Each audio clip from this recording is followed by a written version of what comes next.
Everyone, welcome back to my YouTube channel. तो आज student हम लोग जानने वाले हैं क्लास 11 चैप्टर 6 अधिकार के बारे में, तो जिसे कि हम इंग्लिश में राइट्स कहते हैं। तो चलिए आगे हम लोग देखते हैं कि अधिकार होता क्या है। ठीक है, तो सबसे पहली बात हम अधिकार की परिभाषा से आपको जो है अवगत कराना चाहेंगे। तो सबसे पहली बात, जब हम अधिकार की बात करते हैं तो अधिकार का मतलब होता है एक प्रकार का जो है दावा।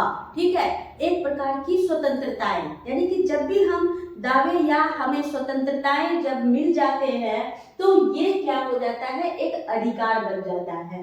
कहने का तात्पर्य है कि अधिकार जो है वे विशेष दावे और स्वतंत्रताएं हैं जो कि व्यक्ति को राज्य द्वारा या देश द्वारा क्या होता है, मान्यता प्राप्त और संरक्षण प्रदान करने वाला होता है, ताकि वह सम्मान पूर्वक जो है वो व्यक्ति अपना जीवन को क्या कर सके, संरक्षित और सुरक्षित रह सके और गरिमापूर्ण जीवन जी सके।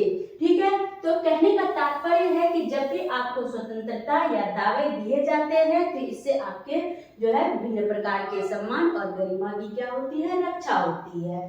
चलिए अब हम दूसरा बात करेंगे कि अधिकार की विशेषताएं क्या है। तो अगर देखा जाए अधिकार की विशेषताओं की जब हम चर्चा करेंगे तो अधिकार के जो है हम लोग 5 विशेषताएं देखेंगे, जिसमें पहला है कानून द्वारा संरक्षित अधिकार। दूसरा है अधिकार जो होता है सार्वभौमिक होता है। पहला क्या होता है, अधिकार कानून द्वारा संरक्षित होता है। दूसरा सार्वभौमिक होता है। तीसरा का अधिकार जो होता है वो सीमित होता है। चौथा जो है न्यायालयीन जो है संरक्षण होता है और पांचवा मूल्य आधारित होता है।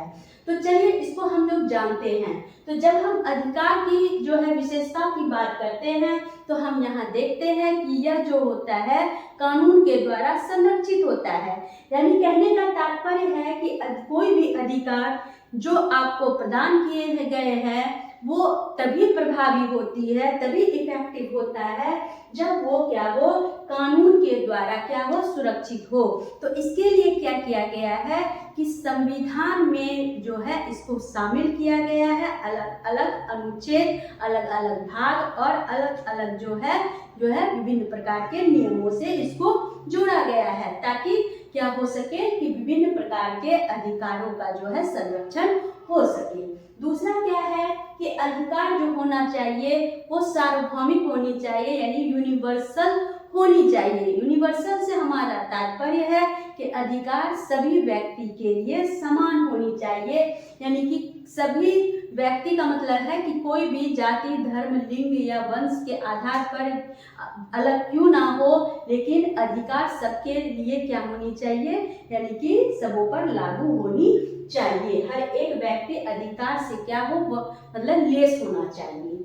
तीसरा क्या है, सीमित, यानी कि अधिकार की तीसरी विशेषता जो होती है वो सीमित होती है, यानी कि अधिकार को जो है हम सीमित रखते हैं। अगर अधिकार को हम असीमित रखेंगे, अनलिमिटेड कर देंगे, इसका कोई लिमिटेशन अगर नहीं रहेगा तो कोई भी व्यक्ति इस अधिकार को क्या कर सकता है, दुरुपयोग कर सकता है। चाहे वो व्यक्ति हो, चाहे वो सरकार हो, सरकार भी अपना गलत पावर्स का यूज कर सकता है। तो इसलिए उनके पावर्स पर अंकुश लगाने के लिए क्या किया गया है कि कुछ अधिकारों को सीमित कर दिया गया है।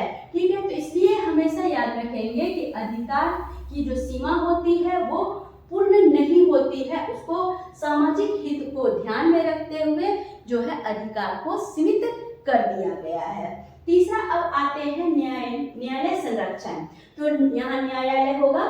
ठीक है, तो न्यायालय संरक्षण जो होता है इसके अंतर्गत हम ये देखते हैं कि विभिन्न प्रकार के अधिकार जो कि व्यक्ति को या सरकार को जो दिए गए हैं वो क्या किया गया है कि अगर उसका किसी भी प्रकार से किसी व्यक्ति के द्वारा या फिर किसी या सरकार के द्वारा क्या होता है उल्लंघन किया जाता है तो उसे अधिकार को पाने के लिए हम न्यायालय के दरवाजा को क्या कर सकते हैं, खटखटा सकते हैं। हम कानून का सहारा ले सकते हैं और अपने अधिकार को पा सकते हैं। ठीक है, पांचवा है मूल्य आधारित। तो यहाँ देखेंगे कि अधिकार की जो विशेषता है ये क्या होती है, कई मूल्यों पर आधारित होती है। ये जो है वैल्यूएबल होते हैं। जैसे कि इनके मूल्य क्या हो गए, जैसे स्वतंत्रता यानी कि अधिकार में क्या दी जाती है, स्वतंत्रता दी जाती है, समानता दी जाती है, न्याय के आदर्शों पर क्या होते हैं, आधारित होते हैं। तो इसलिए हम अधिकार को क्या बनाते हैं, मूल्यवान बनाते हैं, जिससे कि इन सारे मतलब कि मूल्यवान अधिकार पा करके व्यक्ति अपने आप को सुरक्षित और विभिन्न प्रकार के बातों से अपने आप को गौरवान्वित महसूस करता है, गौरव की प्राप्ति करता है। तीसरा, अब आते हैं हम लोग अधिकार के प्रकार।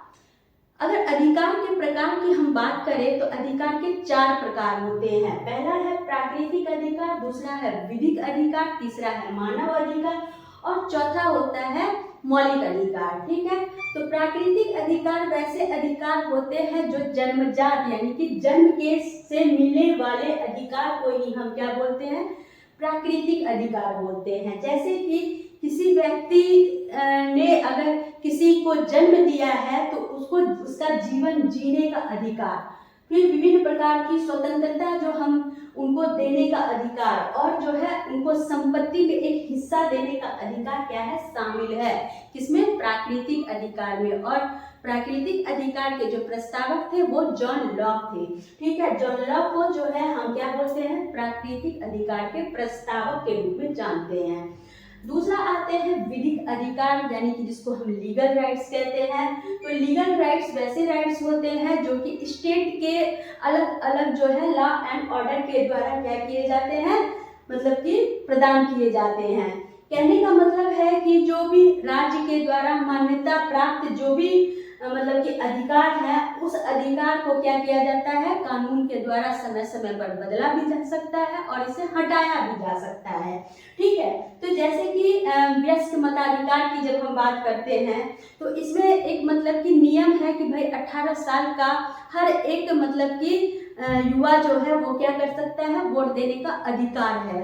हो सकता है कि भावी भविष्य में इन बातों में अगर कोई भी मतलब कि संशोधन किया जाए या बदलाव किया जाए तो क्या हो सकता है, इस उम्र में 18 से 20 हो सकता है, 22 हो सकता है, 25 हो सकता है, तो इसको हटाया भी जा सकता है। तो ऐसा नहीं है कि जो भी विधिक अधिकार है वो परमानेंट रहेंगे, ऐसी बात नहीं है। तो उसमें क्या होते हैं, तो विधिक अधिकार बदले भी जाते हैं, हटाए भी जा सकते हैं और समय के अनुसार संशोधन भी किए जा सकते हैं।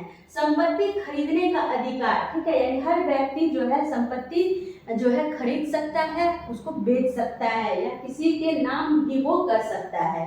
तीसरा है विवाह करना, यानी कि शादी करना भी जो है हर व्यक्ति का क्या है, एक विधिक अधिकार है, वो कानून का सहारा ले सकता है। यानी कि कोई भी लड़का या लड़की जो अपनी मर्जी से, यानी कि अगर वो बालिग है तो वो क्या हो सकता है, कानून का सहारा ले करके क्या कर सकता है, शादी कर सकता है। इसमें किसी भी प्रकार का विरोध नहीं है। अगर नाबालिग है तो उस पर भी क्या हो सकती है कि कई प्रकार के मतलब कि विधिक कानून के द्वारा क्या किया जा सकता है, इसको हटाया जा सकता है, खत्म किया जाता है या उसका विरोध किया जा सकता है। तीसरा आते हैं मानव अधिकार। मानव अधिकार यानी ह्यूमन राइट्स। ह्यूमन राइट्स जो है यानी कि जो भी अधिकार है, इसके अंतर्गत संयुक्त राष्ट्र संघ की UDHR जो है, जो कि 1948 में स्थापित हुई थी, ये इस पर क्या है, आधारित है। यानी संयुक्त राष्ट्र के जो है UHDR पर क्या आधारित है, तो मानव अधिकार आधारित है। तो इसके अंतर्गत हम क्या देखते हैं, किसी व्यक्ति को जीवन जीने का अधिकार, सम्मान पाने का अधिकार, सुरक्षित अपने आप को सुरक्षित रखने का अधिकार, शिक्षा प्राप्त करने का अधिकार, कार्य करने का अधिकार यानी रोजगार पाने का अधिकार भी क्या है, शामिल है। ठीक है, और आजीविका के जितने भी उपागम है, ये सारे चीज पाने का उनको क्या है, अधिकार है। ये एक मानव अधिकार के अंतर्गत आता है। चलिए अब हम लोग देखेंगे मौलिक अधिकार, जो कि बहुत ही महत्वपूर्ण अधिकार है। तो मौलिक अधिकार को जो है संविधान के अनुच्छेद 12 से लेकर के 35 तक में जो है मौलिक अधिकारों का वर्णन है। ठीक है, और हम इस अनुच्छेद के अंतर्गत देखते हैं कि मौलिक अधिकार को जो है 6 अधिकारों में बांटा गया है, जिसमें कि पहला समानता का अधिकार, दूसरा स्वतंत्रता का अधिकार, तीसरा शोषण के विरुद्ध अधिकार और चौथा धर्म की स्वतंत्रता का अधिकार और पांचवा जो है सांस्कृतिक और शैक्षिक अधिकार, और लास्ट जो हो जाता है वो संवैधानिक उपचार का अधिकार। तो यहाँ हम सिर्फ अधिकार को ही नहीं पढ़ेंगे, उस अधिकार को यानी कि 12 से 35 के अंतर्गत जो 6 अधिकार मौलिक अधिकार हैं उनको किन किन जो है अनुच्छेद में शामिल किया गया है ये भी आपको जो है अच्छे से पढ़ लेना है, क्योंकि जितने भी अधिकार देखे ये अनुच्छेद के साथ जो है आपके एग्जामिनेशन में तो पूछे ही जाते हैं। साथ में अब आप कभी कंपटीशन की भी तैयारी करते हैं तो वहाँ भी आपके लिए ये क्या हो जाता है, एक इम्पॉर्टेंट टॉपिक जो है साबित होता है। तो इसलिए यहाँ हम सीक्वेंस से स्टूडेंट पढ़ेंगे कि कह रहा है कि समानता का अधिकार, जो कि क्या है अनुच्छेद 14 से 18 में है। तो इसमें हम क्या देखते हैं कि सभी नागरिक जो है वो कानून के सामने क्या है, बराबर है, चाहे वो किसी भी धर्म का हो, चाहे वो किसी भी लिंग का हो, वंश का हो, ठीक है। तो हम उसको क्या कर सकते हैं, कानून के समक्ष क्या है वो सारे बराबर है, और साथ ही अस्पृश्यता का उन्मूलन की बात करता है, और उपाधियों का जो अंत है ये भी आप समानता के अधिकार में क्या करते हैं, शामिल करते हैं। दूसरा क्या है, स्वतंत्रता का अधिकार, जिसको कि अनुच्छेद 19 से अनुच्छेद 22 के अंतर्गत रखा गया है। इसमें भाषण और अभिव्यक्ति की स्वतंत्रता प्रदान की जाती है, और विभिन्न प्रकार के जैसे कि संचालन की स्वतंत्रता, यानी कि कोई भी चीज आप क्या कर सकते हैं, संचालित कर सकते हैं, बशर्ते कि वो क्या हो, लीगल हो, विधिक रूप से क्या हो, आपको अधिकार दिए गए हो। साथ ही क्या है, व्यवसाय करने की स्वतंत्रता भी जो है वो किसके अंतर्गत आते हैं, स्वतंत्रता का अधिकार, यानी हर व्यक्ति जो है क्या कर सकता है, अपना एक जो है कानून मतलब कि एक अलग से क्या कर सकता है, व्यवसाय कर सकता है, उसको जो है उसे चला सकता है। साथ ही गिरफ्तारी पर सुरक्षा, जिसकी पहल जो है अनुच्छेद 22 में की गई है। तो इसमें जैसे कि गलत जो है केस में या गलत किसी जो है बातों में अगर आपको कोई फंसाया जाता है बेकसूर, तो वैसी स्थिति में आप क्या करते हैं कि अनुच्छेद 22 के अंतर्गत जो आपका गिरफ्तारी पर सुरक्षा की बात करी गई है, तो उस पर आप एक सर्च वारंट जो है मांगने की जो है आप क्या रखते हैं, अधिकारी होते हैं, और उससे आप क्या हो सकते हैं, अपने आप को जो है निर्दोष साबित कर सकते हैं और गिरफ्तारी पर जो है अंकुश लगा सकते हैं। तीसरा क्या आ जाता है, शोषण के विरुद्ध अधिकार, जो कि अनुच्छेद 23 से अनुच्छेद 24 के अंतर्गत है। तो इसमें क्या है, मानव तस्करी पर रोक करने की बात की गई है, यानी कि मानव का तस्करी, जैसे कि उनके जो है ऑर्गन्स के लिए जो क्या किया जाता है, उसका तस्करी किया जाता है, ठीक है, जैसे किडनी का, आंख का या फिर लीवर का, इसको क्या किया, बेचने के पर्पज से क्या किया जाता है, व्यक्ति को एक जगह से दूसरे जगह जो है उसको बेच दिया जाता है, जिससे कि क्या हो सकता है, यानी कि ये इस पर रोकने की बात किसमें हो रही है, तो शोषण के विरुद्ध अधिकार। साथ ही जो भी हम 14 साल से अगर कम उम्र वाले बच्चे पर जो है बाल श्रम, ठीक है, जिसको हम बच्चे को मजदूरी की बात करते हैं, इस पर भी हम प्रतिबंध लगा सकते हैं, ठीक है। उसके बाद है धर्म की स्वतंत्रता का अधिकार, जो कि अनुच्छेद 25 से लेकर के अनुच्छेद 28 के अंतर्गत क्या है, शामिल है। इसमें क्या है कि कोई भी व्यक्ति अपने धर्म का पालन कर सकता है, अपने धर्म का प्रचार प्रसार कर सकता है, अपने धर्म में जो भी कर वगैरह मतलब कि अगर लिए जाते हैं तो उस पर रोक यानी कि प्रतिबंध भी लगा सकता है, और साथ ही क्या कर सकता है, किसी भी धर्म को वो अपना सकता है और किसी भी धर्म को छोड़ भी सकता है। तो ये सारे अधिकार क्या है, धार्मिक स्वतंत्रता के अधिकार में क्या है, शामिल है। पांचवा देखेंगे सांस्कृतिक और शैक्षिक अधिकार। तो सांस्कृतिक और शैक्षिक अधिकार में हम देखेंगे कि इसमें जो होते हैं, किसी भी व्यक्ति के संस्कृति का क्या करना, सम्मान करना, या फिर किसी भी व्यक्ति का जो शिक्षा के अधिकार से अगर वो वंचित है तो उन अधिकारों को मुहैया कराने की बात है। साथ ही हम क्या देखेंगे कि अल्पसंख्यकों के संरक्षण, ठीक है, यानी कि जिनकी संख्या कम है, जिन वर्गों की संख्या कम है, जो अल्पसंख्यक की श्रेणी में आते हैं, तो उनको जीवन जीने के विभिन्न प्रकार के अधिकारों से जोड़ा जाए और विभिन्न लाभों से जोड़ा जाए, जिससे कि वो अपनी भाषा और अपनी संस्कृति को बचाने में क्या हो सके, सक्षम हो सके। तो ये सारे अधिकारों को क्या किया गया है, इसमें शामिल किया गया है। और लास्ट देखते हैं छठा अधिकार, संवैधानिक उपचारों का अधिकार, जो कि अनुच्छेद 32 के अंतर्गत रखा गया है। और इसी जो है अधिकार को यानी संवैधानिक उपचार के अधिकार को डॉक्टर भीमराव अंबेडकर जी ने क्या कहा है, संविधान की आत्मा कहा है। ठीक है, तो ये बहुत ही इंपॉर्टेंट क्वेश्चन है कि कहेगा संविधान की आत्मा किसने कहा और किस अधिकार को कहा गया है, तो कहेंगे भीमराव अंबेडकर जी ने कहा है और संवैधानिक उपचारों का अधिकार को कहा गया है। ठीक है, ये सारी बातें आप लोग याद रखेंगे। चलिए अब हम लोग आगे बढ़ते हैं अगले जो है टॉपिक की ओर। नेक्स्ट हम लोग अब देखेंगे कि अधिकार और कर्तव्य में क्या संबंध है। तो जैसे ही हमें अधिकार मिल जाते हैं तो हमें अपने कर्तव्यों का भी पालन करना होता है। तो हम यहाँ ये देखते हैं कि अधिकार और कर्तव्य दोनों एक दूसरे के क्या है, पूरक हैं।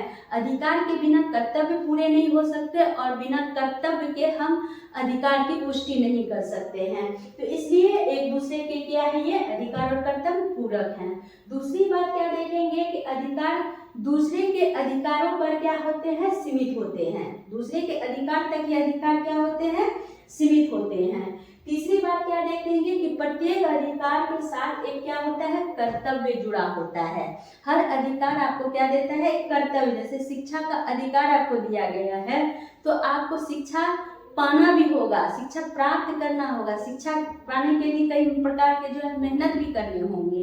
ठीक है, तो इस तरह से आपको अधिकार दिए गए। जैसे कि आपको अगर अभिव्यक्ति की स्वतंत्रता दी गई है, बोलने की आजादी दी गई है, तो इसका मतलब ये नहीं कि आप किसी को भी कुछ भी बोल देंगे, उसके मान सम्मान को जो है तार तार कर देंगे, ऐसी बात नहीं है। बल्कि क्या करेंगे, आप दूसरे के मान सम्मान को ध्यान में रख करके, उसके प्रतिष्ठा को ध्यान में रख करके ही आप अपने विचारों को क्या करेंगे, अभिव्यक्त करेंगे, ताकि उसके किसी भी प्रकार से उनको जो है उनके मान सम्मान को कोई ठेस ना पहुंचे, कोई हानि ना पहुंचे। ठीक है, ये सारी बातें आप समझ गए कि अधिकार और कर्तव्य कैसे एक दूसरे से जुड़े हैं। अब आते हैं हम लोग अधिकार के महत्व की बात करते हैं। तो अधिकार का पहला महत्व क्या है कि मानव गरिमा की रक्षा करना, क्योंकि जब भी हमें स्वतंत्रताएं, हमें जो है समानता या विभिन्न प्रकार के जो भी मतलब कि अधिकार मिलते हैं तो ये हमारे गरिमा की क्या करती है, रक्षा करती है। साथ ही लोकतंत्र को क्या बनाता है, मजबूत बनाता है। ठीक है, क्योंकि इसमें हम क्या करते हैं कि अलग अलग व्यक्ति के विभिन्न प्रकार के अधिकारों की रक्षा करते हैं। सरकार के विभिन्न प्रकार के जो भी पावर्स हैं उसको गलत यूज करने पर भी हम क्या करते हैं, अंकुश लगाते हैं। तो जिससे कि क्या होता है, जनता का जो मतलब कि बोलबाला होता है, जनता का जो अधिकार होता है उसका सबसे ज्यादा वर्चस्व रहता है। और लोकतंत्र की गरिमा क्या होती है, बढ़ी हुई रहती है। लोकतंत्र क्या होता है, मजबूत होता है। तीसरी बात देखेंगे कि शक्तियों का दुरुपयोग कर रोक। जैसा कि हमने अभी बताया कि सरकार मतलब कि अधिकार के द्वारा जो है हम किसी व्यक्ति विशेष पर या फिर सरकार पर क्या कर सकते हैं, उनके गलत पावर्स को यूज करने से रोक सकते हैं। ठीक है, यानी कि शक्ति का वो दुरुपयोग नहीं कर सकता है। तो ये सारे क्या है, फायदे हैं। चौथा क्या देखेंगे, समान अवसर उपलब्ध कराना। अधिकार से हम क्या करते हैं, हर व्यक्ति को क्या करते हैं, समान अवसर, चाहे वो स्वास्थ्य का हो, चाहे वो शिक्षा का हो, या रोजगार के अवसर हो, या विभिन्न प्रकार की जो भी अभिव्यक्ति की जो है समानता हो या अवसर हो, ये सारी चीजें क्या करते हैं, उन्हें मुहैया कराते हैं, ताकि हर व्यक्ति क्या हो, अपने अधिकार को समझ सके और अपने अधिकारों की रक्षा कर सके और एक गौरवपूर्ण सम्मान पा सके और अच्छे से एक समाज में जो है जीवन जी सके। अब आते हैं सामाजिक न्याय सुनिश्चित करना। तो क्या है, अधिकार से हम जो है किसी भी व्यक्ति को एक सामाजिक न्याय यानी कि उनके लिए एक सोशल जस्टिस की क्या करते हैं, पहल करते हैं, ताकि वो व्यक्ति उस समाज में जो है अच्छे से जी सके और रह सके और अपना जीवन निर्वाह जो है गौरवपूर्ण तरीके से कर सके।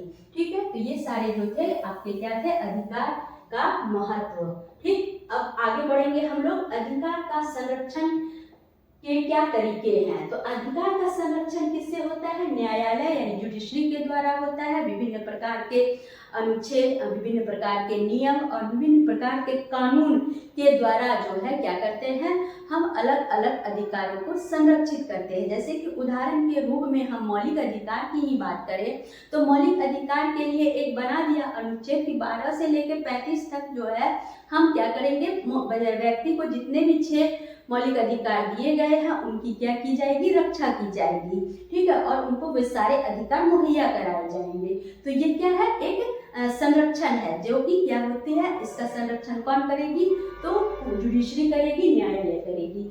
दूसरा संरक्षण हम कैसे कर सकते हैं, राष्ट्रीय मानवाधिकार आयोग से, और तीसरा राज्य मानवाधिकार आयोग से, यानी कि हम अपने अधिकारों से अगर हमें हनन किया जाता है तो क्या करते हैं, हम राष्ट्रीय स्तर पर या राज्य स्तर पर मानवाधिकार आयोग पर क्या करते हैं, अपने अधिकारों की मांग करते हैं, ठीक है। चौथा देखेंगे, एनजीओ और नागरिक समाज के द्वारा भी क्या किया जाता है, अधिकारों का संरक्षण किया जाता है। जैसे कि गांव घरों में क्या होते हैं कि छोटे छोटे बातों पर जो विभिन्न प्रकार के फैसले जो होते हैं उस गांव के ही बड़े बुजुर्ग या फिर सदस्य या फिर मान के चलिए कोई सम्मानित लोग मिल करके क्या करते हैं, आपस में समस्याओं का समाधान करते हैं और व्यक्ति विशेष को उन अधिकारों से मुहैया कराते हैं जो अधिकार उन्हें नहीं मिल पाया था। तो इसी तरह से हम नागरिक समाज और एनजीओ की मदद से भी क्या करते हैं, विभिन्न अधिकार को संरक्षित रखते हैं।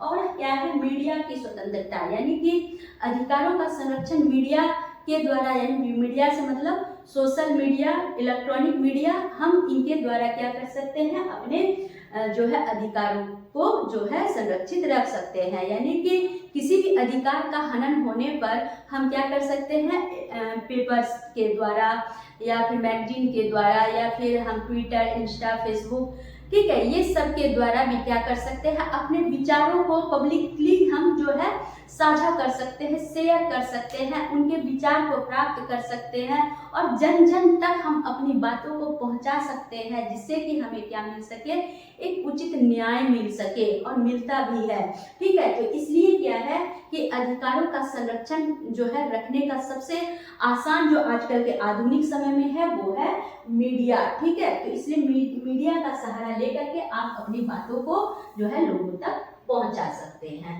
चलिए अब हम लोग नेक्स्ट आते हैं, इसके निष्कर्ष की बात करते हैं। तो जब हम अधिकार की बात किए तो हमें दावे और जो है स्वतंत्रताएं जो है हमें क्या किए, इन अधिकारों से क्या किया, हमें मतलब कि जोड़ा। तो यहाँ पर हम देखते हैं जब भी हम एक आधुनिक समय में अगर देखा जाए तो क्या देखते हैं कि आजकल जो है लोग जो है विभिन्न प्रकार के अधिकारों के लिए क्या करते हैं कि फुल्ली जो है आजकल सोशल मीडिया पर क्या है, डिपेंड है, ठीक है। और कहिए कि आजकल जो है कहिए कि ये अधिकार जो है वो क्या है, आधुनिक लोकतांत्रिक समाज की एक क्या है, लाइफलाइन है, जीवन रेखा है, ठीक है। यह न केवल नागरिकों को स्वतंत्रता और सुरक्षा प्रदान करते हैं बल्कि यह राज्य को जवाबदेह जो है भी बनाते हैं। यानी कि अगर हमें अधिकार दिए गए हैं तो हमें जो है रेस्पॉन्सिबल बनना भी क्या करते हैं, सिखाते हैं,